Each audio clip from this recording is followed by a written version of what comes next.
Call of Duty. It's an infamous game today, but what did it start out with? A lot of people who played Call of Duty from the beginning will say that they prefer the first few Call of Duties over Black Ops or Modern Warfare 2. Call of Duty first started out with World War II games, as many of you know. Now Call of Duty 1, which is a fairly old game and it's really called just Call of Duty, was produced by Activision, and I believe it was a really, really great game. I mean, you could play it on a standard home computer. Actually, I was testing this version of the game on a standard home computer just to prove that the graphics are great, even if the system isn't that great.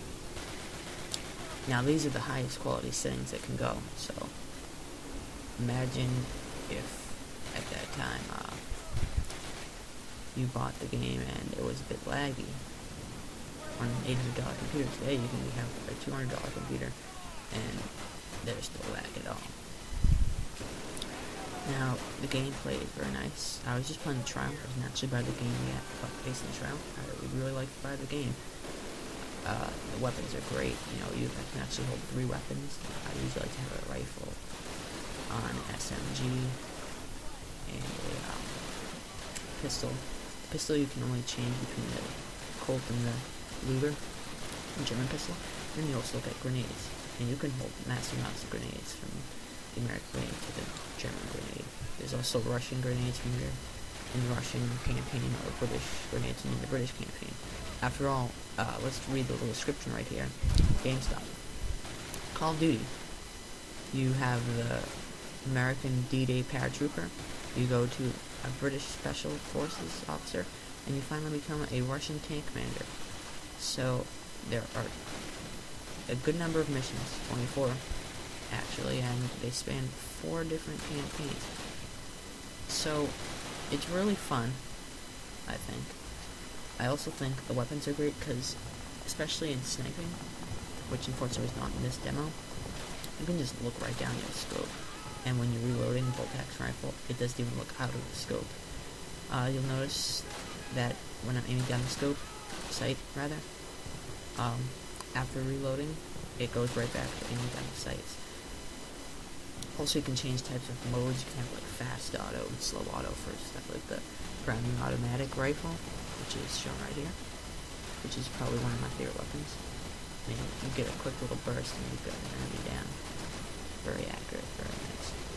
Those are German grenades at the moment. There's obviously melee, there's no sprint, but the controls are pretty straightforward. Also, there's a compass in the lower left-hand corner, shows you where you need to go. You can always try deviating from your path, which I've tried. It's my 3rd time playing this trial, and it's actually quite interesting. If you just go a little bit around the way straight to your enemy, or where your compass is pointing, you can do much better in the game. There's no cooking grenades, but that's really fine. Also, weapons are very accurate. You've got a nice health system that you find conveniently placed health boxes all over the place, so you can just recharge, you know. But it's not like Call of 4, which is another great game, where your health just recharges automatically. It's a little more realistic in this way. It's not as realistic as Battlefield. Here's the MG42, which I completely hate. It's terrible on this COD. But other than that, it's great because you're not really using the MG42 much. And now, about the demos. You can go and download the Call of Duty Burnville and Dawnville demos. So it's basically 2 demos and just continue after each other. It's actually really good because you get a good amount of gameplay. Maybe 30 minutes from the 2 demos together. Or really more like 45 minutes if you've never played them before. So it's really fun. Really great way to get a ton of the game done without even paying for it. There's also a Call of Duty United Defensive, which you can find for a demo, although it is some trouble playing with it on systems with newer NVIDIA graphics cards. As you can see right here, friends. As for the guns, you get the Thompson, the MP40, what I've played. There's also, like the PPSH, I'm guessing, the Russian campaign. But since I have not bought the game yet, I do not know.